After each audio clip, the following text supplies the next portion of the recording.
Renan Santos, presidente do Partido Missão, criado pelo movimento MBL, também pré-candidato à presidência da República em 2026, está conosco aqui na Itatiaia para uma entrevista exclusiva e para falar das diretrizes do partido. Renan, muito obrigada pela entrevista. Seja muito bem-vindo à Itatiaia. Muito obrigado, é uma honra estar conversando com você e uma honra estar falando com os espectadores da Itatiaia. Renan, vamos lá, a gente é que agradece. Quais são as principais diretrizes do Partido Missão e como é que você pode garantir que ele é diferente de tantos outros que existem e já existiram no Brasil?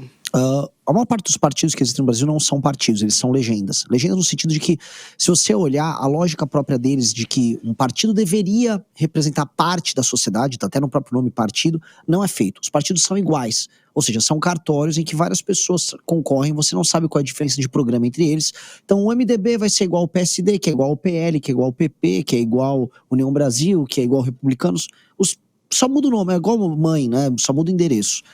E partido, existe o PT, que é um partido à esquerda, que tem um programa à esquerda, eu não concordo, mas eles são partido. O PSOL, que é outro partido de esquerda, tem um programa, um partido. Então faltava um partido, não uma legenda à direita. E isso é o Partido Missão, a ideia do Partido Missão é justamente essa.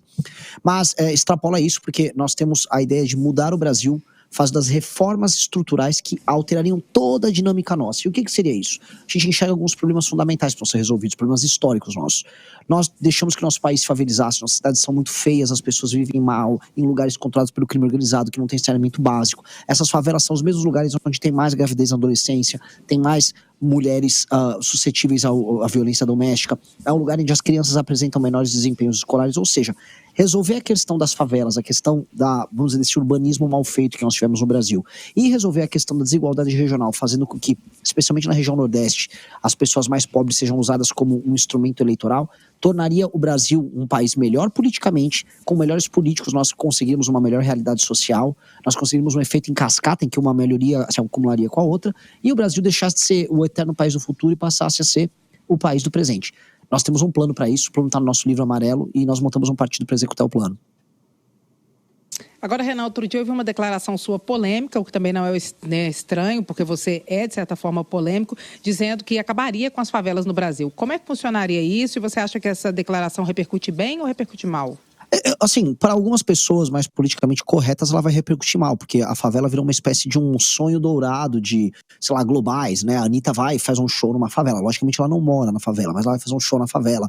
O Oruan vai falar que ele se defende, que viva a favela, viva o Complexo da Penha, mas ele mora no Joá, que é um bairro caríssimo do Rio de Janeiro. Então a favela se tornou muito por conta, vamos dizer assim, de certa idealização que intelectuais e artistas fizeram, ela se tornou um negócio muito bonito para vender para gringo, mas horrível para você estar ali perto.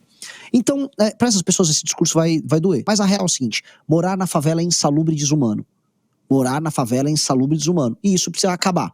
O que significa acabar? Significa construir ou reformar 5,5 milhões de moradias nessas áreas urbanas, especialmente periféricas. Tá? A gente está falando desses números. Para fazer isso, isso vai custar por moradia, dependendo do caso, de 80 mil a 180 mil reais, né, por unidade habitacional que a gente vai precisar reformar. Ou seja, a gente está falando aí de 700, 800 a 900 bilhões, contando eventualmente a inflação, ou seja, para gastar em muitos anos. Para você fazer isso, você precisa de espaço fiscal, de parceria com o que há de melhor em termos de construção barata, rápida, que traga identidade arquitetônica para esses lugares, que entregue o título de propriedade para as pessoas e torne a favela um bairro. Aí aquela pessoa passa a ter um título de propriedade, uma dignidade, não vai ter criminoso mandando ela, vai ter escola perto, vai ter árvore no meio da rua, a criança, o filho da pessoa que mora na antiga favela, vai sair da casa, vai sair andando no meio da rua, a rua é arborizada, é iluminada, não tem nenhum traficante com uma arma andando ali perto, não tem funk tocando alto, ela chega numa escola decente, tem uma aula boa ali e volta pra casa dela.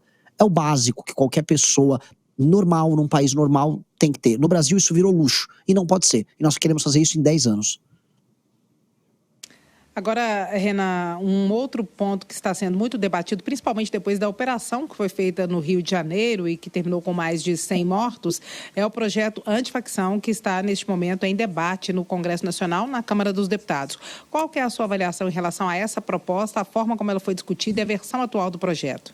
Se é que a gente consegue ter uma noção do que tem na versão atual de tanto que mudou, né? Você está bem informada mesmo, porque tem uma versão antiga do projeto, tem depois uma versão nova que o governo mandou.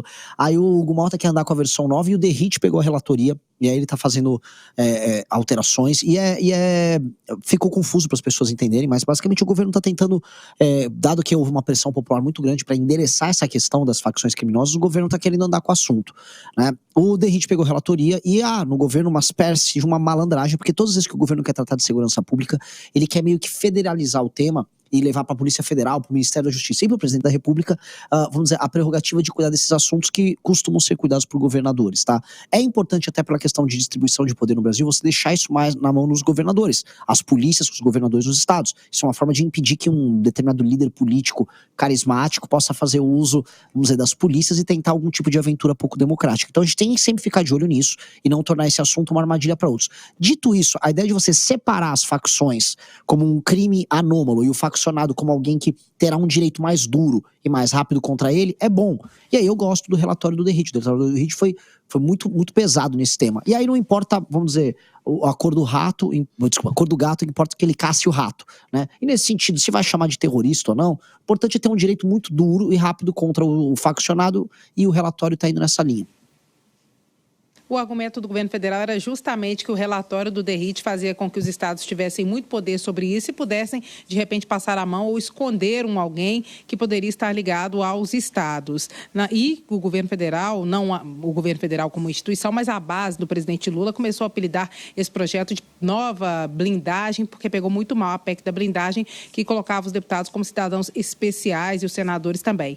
Na sua avaliação, tem um quê de correto nisso, nessa argumentação, ou não está completamente errada? Em relação à PEC da blindagem que foi enterrada, como é que você avaliava?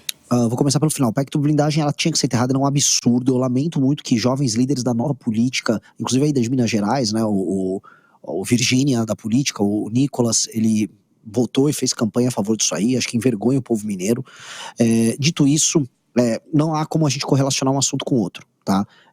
O que o governo federal tenta fazer o tempo todo, quando trata de matéria sobre segurança pública, isso desde os primeiros governos Lula, lá no começo dos anos 2000, é tentar federalizar o tema. Por quê? Porque eles enxergam o poder das polícias ligados aos governos estaduais como um problema até na ideia deles de obter um controle maior. Isso não sou eu falando, isso foi um relatório que o PT fez às vésperas da eleição de 2018, quando o Haddad foi candidato. Tipo, onde erramos, né? Olha, erramos em não ter um controle maior sobre as forças armadas, né? Erramos em não estabelecer, vamos dizer, uma mão militar sobre também as polícias. Então, essa lógica que o PT queria trabalhar de um controle mais extenso, ela é mitigada pelo poder na mão dos governadores. Então, o que nós acreditamos? Até por uma coisa de proteção do Estado Democrático de Direito e da República e da democracia. É legal ter um check and balance em termos de poder militar entre governo federal e estados. E você pode ter a Polícia Federal atuando em crimes federais, sem nenhum prejuízo à Polícia Federal, sem querer controlar as polícias através do governo federal. É só isso. A Polícia Federal pode atuar, podemos ter leis muito duras, mas vamos dar poder para os ministérios públicos estaduais e para as polícias nos estados de tocarem isso. E se você precisar federalizar um determinado assunto, por exemplo, eu sou a favor de que o presidente da República decrete no mínimo uma GLO, tá? E em determinado caso, veja só, estudar uma declaração de guerra como uma espécie de estado de sítio para que você retome os territórios ocupados hoje por Comando Vermelho. Isso tem que acontecer. Né? E isso seria uma espécie de uma federalização do tema, num caso muito grave. Agora, quando o caso não é tão grave quanto derrotar essas facções que ocuparam o território, os governos estaduais e as polícias têm meios de ação e elas têm que dispor desses meios de ação. Então, na sua avaliação, a operação foi correta? A operação no Rio de Janeiro foi correta. O que você precisa, em termos de governo federal, é uma articulação entre os estados, e que, caso eu seja eleito presidente da República, assim eu farei, fazer uma articulação para que você basicamente feche todos os meios de acesso à droga, tanto de importação quanto de exportação de droga, e você consiga, vamos dizer, não apenas desarticular, do ponto de vista da inteligência, essas facções, mas que você invada os territórios ocupados por eles, prenda e ou mate as lideranças do crime organizado e devolva à população aquele território que sempre deveria ser dela. A PEC da segurança proposta pelo governo federal contemplaria mais ou menos a sua ideia? Não tem nada a ver com isso no quesito integração? Ela contempla uma parte da ideia, mas novamente, como a gente sempre está repisando isso, e é verdade, como eles estão sempre tentando criar uma espécie de um sistema unificado, controlado pelo governo federal, e eu sou contra, eu não consigo ser favorável a ela. Eu não consigo ser favorável. Acho que a gente pode ter, vamos dizer, um pedaço desse aspecto unificante, compartilhamento de informações, isso é bacana e tal, mas o controle tem que pertencer aos estados. Isso é uma forma de proteção da própria democracia. Agora, Renan, aproveitando que você citou Nicolas Ferreira, que é deputado federal por Minas Gerais, eu vou pular para o assunto eleições, mas na esfera regional. Eu sei que em São Paulo vocês têm como candidato você à presidência da República. Queria saber como é que está a disputa ao governo do Estado, se vocês têm um nome ou não. Em Minas Gerais são nomes possíveis para disputar o governo do Estado. Nicolas Ferreira do PL, Cleitinho do Republicanos, ambos muito populares e com muitos votos, e Matheus Simões, que é o atual vice do governador Romeu Zema. Como é que você vê esse cenário em Minas Gerais e essas ofertas de nomes para o Estado na direita brasileira? Vocês estão mal, hein? Adoro Minas Gerais, tá? Minha avó é mineira, mas vocês estão mal. Realmente, assim, Cleitinho, vulgo luva de pedreiro da política, né? Basicamente um cara que só pensa em popularidade, em angariar likes e views, falando qualquer coisa que o público gosta de ouvir. Isso é vamos dizer, isso é um insulto à cultura política de Minas Gerais, isso é um insulto ao mineiro inteligente, ao mineiro esforçado e trabalhador. Tá? Minas Gerais é um estado que aponta caminho. Ele não pode estar aqui basicamente botando uma pessoa que é uma celebridade de internet. O Cleitinho não tem uma opinião. Ele forma a opinião dele baseado no que é popular em rede social. Por isso que os posicionamentos dele são por vezes contraditórios. Às vezes ele é favorável a uma agenda fiscal, depois ele é contra. Porque às vezes um tema é popular no momento e às vezes é impopular em outro.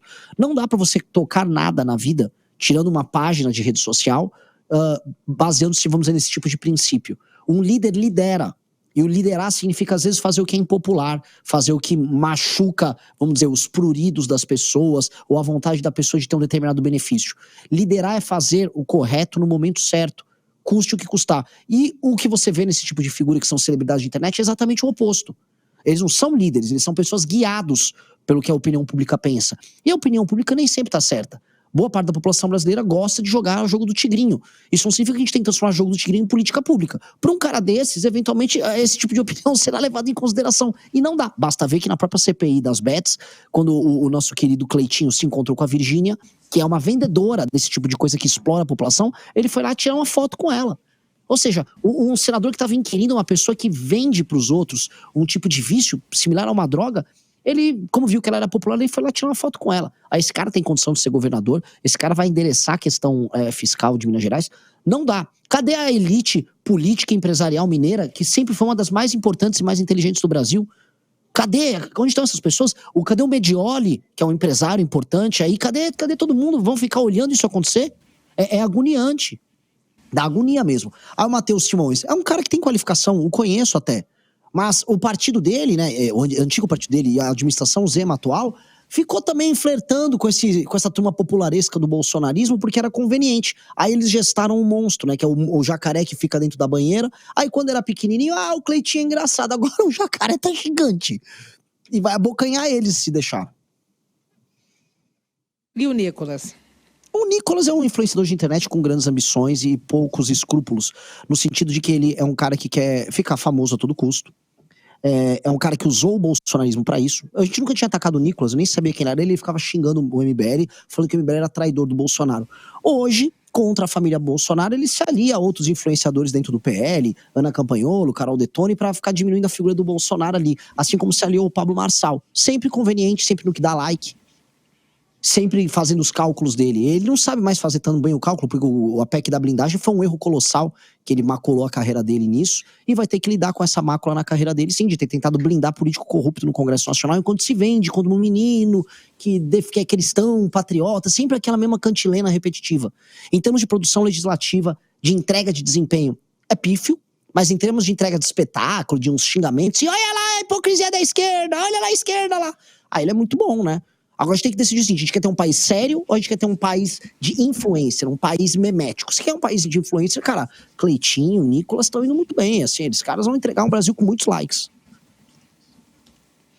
Agora, você disse que Minas Gerais vai mal em termos de candidatos da direita para as eleições de 2026. Mas e São Paulo? Quais são as propostas postas? E o MBL, agora o Missão, vai fazer o quê em relação a isso? Eu encontrei lá na COP30, em Belém do Pará, o Mamãe Falei, e perguntei se ele poderia disputar as eleições em 2026. Ele afirmou que está inelegível, mas diz que pode recorrer a uma liminar e que gostaria de concorrer, se for fazê-lo, antes de terminar o seu prazo de inelegibilidade, à eleição majoritária, ou seja, ou seria candidato ao governo do Estado ou candidato ao Senado. Quais são os planos para o Arthur Duval, conhecido como Mamãe Falei? Nosso querido Arthur precisa recuperar os direitos políticos para participar de eleições.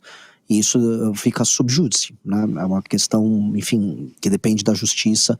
A gente considera que o processo que ele teve contra ele foi absolutamente viciado, ele não teve direito de defesa, isso está no processo. E, na verdade, as instâncias inferiores, elas, vamos dizer, não entregaram para ele, vamos dizer, a recuperação dos direitos políticos dele, porque, como é um caso que ficou muito controverso, ficou muito famoso, né? Foi um caso que tomou o Brasil no começo de 2022, todo mundo sinto, né? Não quero falar que o judiciário é covarde, mas sinto que todo mundo está jogando a batata quente para cima, para as cortes superiores. E eu acho que, em termos jurídicos, a fundamentação é suficiente para que o Arthur recupere direito político, mas creio que, em muitos termos, isso seria uma decisão que como envolve a opinião pública, envolve um pouco de política nesse sentido também, tá? Não iremos negar. Sobre São Paulo, a situação está absolutamente indefinida, porque a indefinição do Tarcísio. O Tarcísio, ele é favorito hoje a levar a eleição para o governo estadual, mas ele também é muito possivelmente o candidato, o pré-candidato à presidência da República do bloco bolsonarista, e aí abre um espaço. Seria o Derrite está falando aí para o Senado. Derrite é um nome legal, muito respeitado na parte de segurança pública, tá? Mas não sabemos ainda o que ele pensa em outras áreas. Seria o Nunes, que é o atual prefeito de São Paulo, ele está muito bem aprovado na capital. Seria o vice do Nunes? Não sei. Seria o Kim Kataguiri, deputado federal, concorrendo então pelo Partido Missão? Talvez. Aí seria um grande nome. Tem chance. Eu, como presidente do Partido Missão, digo que adoraria contar com o Kim Kataguiri como nosso candidato aqui em São Paulo. Seria uma honra. Tem alguma possibilidade de ser o Arthur Duval, ou essa não é cogitada nesse momento em que ele está inelegível? Eu acho que, assim, há uma questão de ter a elegibilidade. A gente adoraria contar com o Arthur Duval nas eleições. Eu participei da campanha dele em 2020, e ele é um cara muito inteligente, muito criativo, muito devotado à causa. Ele é uma pessoa polêmica, então ele é divisivo no sentido de que muita gente não gosta dele. E ele tem declarações, assim, eu sou polêmico, mas eu sou, vamos dizer, um padre, né, uma freira perto do Arthur Duval. Mais politicamente correto. Mas eu concordo politicamente com o que ele fala, né? Eu sou, assim, eu me sinto um anjo perto dele, mas ele é um cara muito enfático, é um cara que inspira muitas pessoas. O Arthur trouxe milhares de militantes para o movimento e seria um grande candidato. A questão nossa é, precisa recuperar o direito político, né? Senão eles não vão deixar nem participar dos debates. Eu vejo dessa maneira. Agora, aproveitando que eu pulei para o assunto COP30, porque foi lá que eu encontrei com o Arthur Duval, queria saber a sua avaliação sobre o evento, sobre os acordos e negociações que estão sendo feitas. Arthur Duval disse que é um evento para inglês ver, que nada daquilo é de verdade. E eu queria saber o que você pensa sobre isso e sobre um assunto recente que tem a ver com o meio ambiente, que é a exploração da margem equatorial, que tem sido muito contestada pelos ambientalistas. Olha, eu teria que discordar frontalmente do meu colega Arthur Duval. Não foi um evento para inglês ver, porque realmente nem delegação inglesa direito teve, tá? Basicamente o evento foi muito desprestigiado, não tinha chefe de estado de nenhum país realmente importante, né? Assim, teve alguns países, assim, do meio da África, que deviam estar cuidando, assim, sei lá, de ter comida no país deles e não participar desse evento, né? Os países da América Latina não foram, na sua maioria. Foi uma desgraça o evento, em termos, vamos dizer, de prestígio pro evento. Agora, para o Brasil, tá? Olhando no cômputo geral, eu acho que o evento foi um sucesso. Eu falar, como assim? Foi um sucesso, porque se o evento tivesse dado certo, tivesse muitas figuras internacionais, como resultado a gente teria a proibição da exploração do petróleo na margem equatorial e a gente teria essas ONGs turbinadas sabotando a agricultura brasileira, que é o que essa turma foi fazer lá. Então, nós demos, né? O Brasil, às vezes, né, escreve certo por linhas tortas, né? Cambaleando igual um bêbado, ao fazer um evento tão mal feito, uma vergonha internacional, o saldo geral é que ninguém liga pro que está acontecendo ali. Então, pelo menos, aquela massa de ambientalistas, de organismos internacionais, de ONGs de toda sorte, que querem basicamente sabotar a capacidade financeira e a soberania do Brasil, isso ficou mitigado. As pessoas só estão falando, por exemplo, sei lá, daquela procissão que o Curupira organizou ali dentro com pessoas vestidas de animais.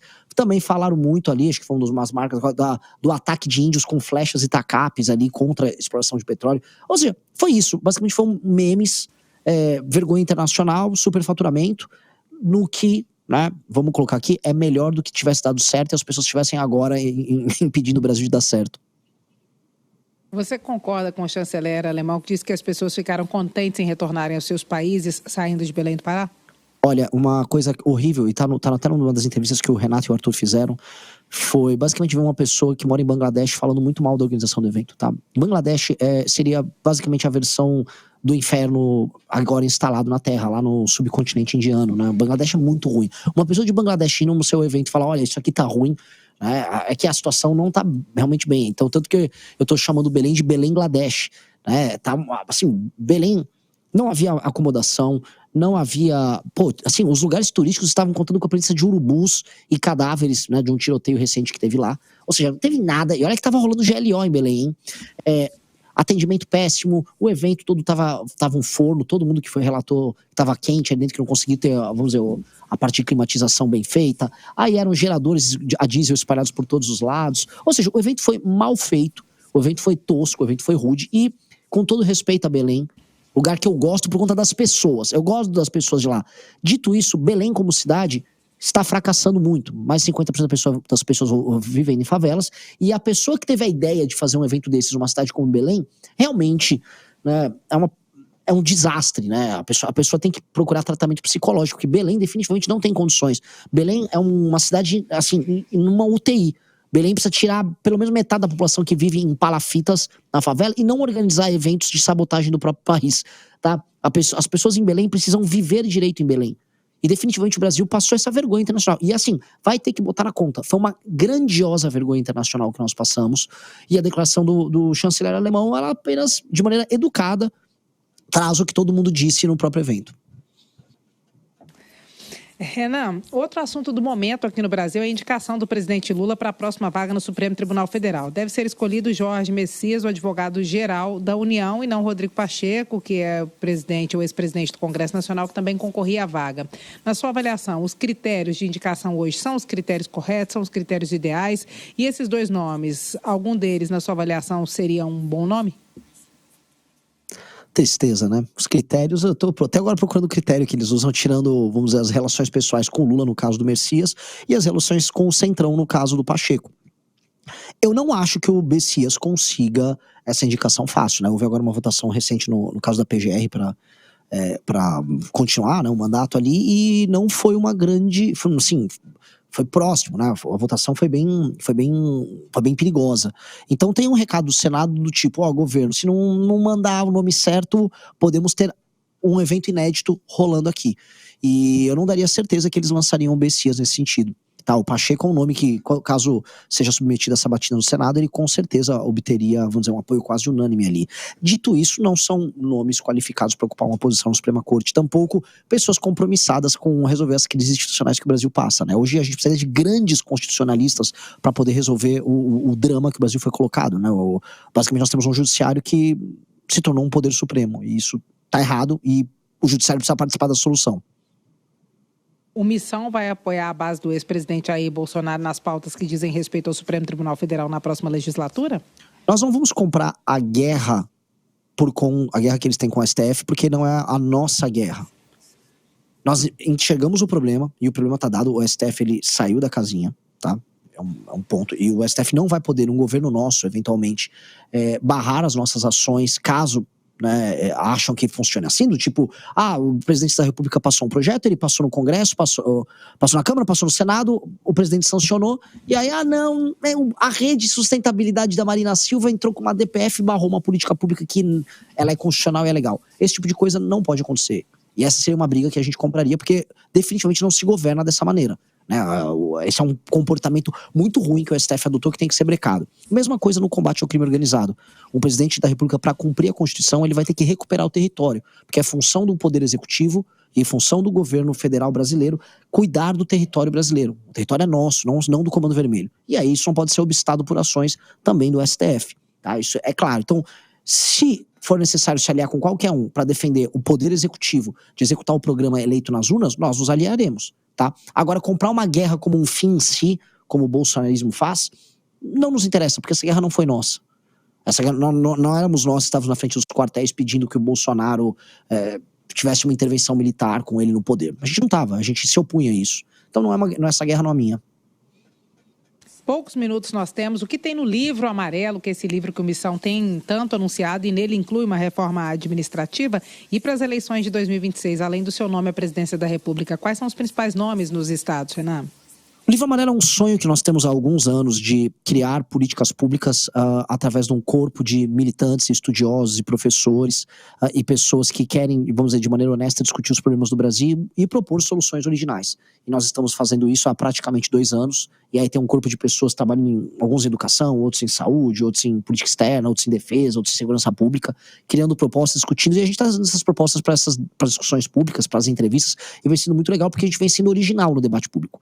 E uma das coisas mais originais que a gente propõe é essa reforma administrativa baseada em indicadores de performance. Aí o que seria isso? Hoje um político no interior do Brasil, especialmente em cidades pequenas e médias, ele vive de receber emenda e organizar eventos e shows para se reeleger. É o famoso show do Wesley Safadão que o cara vai fazer para ficar popular na cidade. Se o cara tá no Nordeste, ele vai fazer o famoso São João, né? E essas festas garantem a reeleição. As emendas enviadas também são desviadas em parte, garante a compra de voto para eleição, dinheirinho no bolso do político que ninguém é de ferro. E esse ciclo acontece. Nós temos que mudar isso. Um prefeito para receber emenda e o partido dele para receber fundo partidário e eleitoral, definitivamente o que ele precisa é cumprir indicadores de performance. Então, de uma maneira clara, se um prefeito melhorou o índice do SAEB, se melhora o índice do IDEB, que são indicadores de desempenho em educação, provas, se ele melhora a cobertura de esgoto na cidade dele, diminui a mancha de crime dentro da cidade, por exemplo, diminui homicídios, roubos e furtos, se ele melhora o atendimento na saúde, se ele consegue melhorar com indicadores objetivos determinados pelo próprio governo federal, que são claros para todo mundo e não são alvo de interferências e interpretação, esse cara se qualifica para receber emendas. Aí ele pode fazer o show do Wesley Safadão dele, ou e o partido dele pode receber fundo partidário eleitoral. Da maneira que nós temos hoje, o estímulo do político é eleger deputado federal. Um prefeito serve para quê? De base para eleger deputado federal. Para que serve um vereador? De base para eleger deputado federal. E o que o partido faz com o deputado federal? Pega a emenda dele, opera no estado dele, em geral isso envolve corrupção, e usa se ele é eleito, o partido ganha fundo partidário e fundo eleitoral. Ou seja, é um sistema de estímulos estúpido que promove corrupção e eficiência. A nossa reforma administrativa vai fundir municípios e vai entregar essa obrigatoriedade de cumprir indicadores. Quanto melhor for o prefeito, melhor vai o partido dele. Quanto pior vai o prefeito, pior vai o partido dele. Renan, para terminar, um outro assunto que pode dominar a pauta nos próximos dias. Prisão do ex-presidente Jair Bolsonaro. Se acontecer, é um exagero ou é justo? E na sua avaliação, houve tentativa de golpe? Começando pelo final, houve tentativa de golpe, houve uma organização montada pelo próprio Bolsonaro e pessoas palacianas, e também de fora do palácio, e tentar dizer que as urnas não apenas eram fraudáveis, como foram fraudadas, tentou simular isso, usou mentiras para isso, mobilizou militantes para frente de quartéis, aliados seus convocaram manifestações e atos na frente da casa de chefes das Forças Armadas, ou seja, mobilização houve, e essa mobilização não deu certo. O Bolsonaro conseguiu convencer apenas um dos chefes das Forças Armadas, os outros dois ele não conseguiu. E, vamos dizer, num país sério, um cara desse seria preso. Pro bolsonarista que estiver nos ouvindo aqui, imagine que seria o Lula fazendo isso. Se o Lula estivesse fazendo isso, você fala, o Lula tem que ser muito preso. Então esse critério, né, se bate em Chico, tem que bater em Francisco. Né? Se o Lula você acha que o Lula deveria ser preso por fazer isso, o Bolsonaro também deveria. O que resta em defesa do Bolsonaro é a ideia de que o processo em si é eivado de vícios, tá? E que o formato do inquérito do Alexandre de Moraes, que acabou levando a isso, ele, vamos dizer, cerceou o direito de defesa do Bolsonaro. Nesse sentido, há um problema formal, não só com o Bolsonaro, mas também no julgamento de todas aquelas pessoas envolvidas lá no 8 de janeiro, por exemplo. E a crítica, por exemplo, que os garantistas fazem à atuação, por exemplo, da justiça no caso da Lava Jato, deveria valer também para as pessoas que estão sendo alvos desse inquérito do Alexandre de Moraes. Então, a crítica formal que os bolsonaristas fazem sobre o julgamento do Bolsonaro, ela é válida. Assim como é válido dizer também que o Bolsonaro se moveu para tentar algo nem um pouco republicano. Tá? É um caso difícil, mas como tudo no Brasil que é imperfeito, nem a justiça aqui é perfeita, a gente pode falar nesses termos aqui. Então, acho que ele cometeu crime sim, mas acho que o julgamento dele foi eivado de falhas. E isso significa que deveria haver uma anistia? E para as pessoas que foram levadas a erro nesse processo, especialmente senhores e senhoras de idade, essas pessoas não precisam passar 20 anos de cadeia, definitivamente não, até porque pessoas que cometem crimes muito mais graves estão soltas aí no Brasil.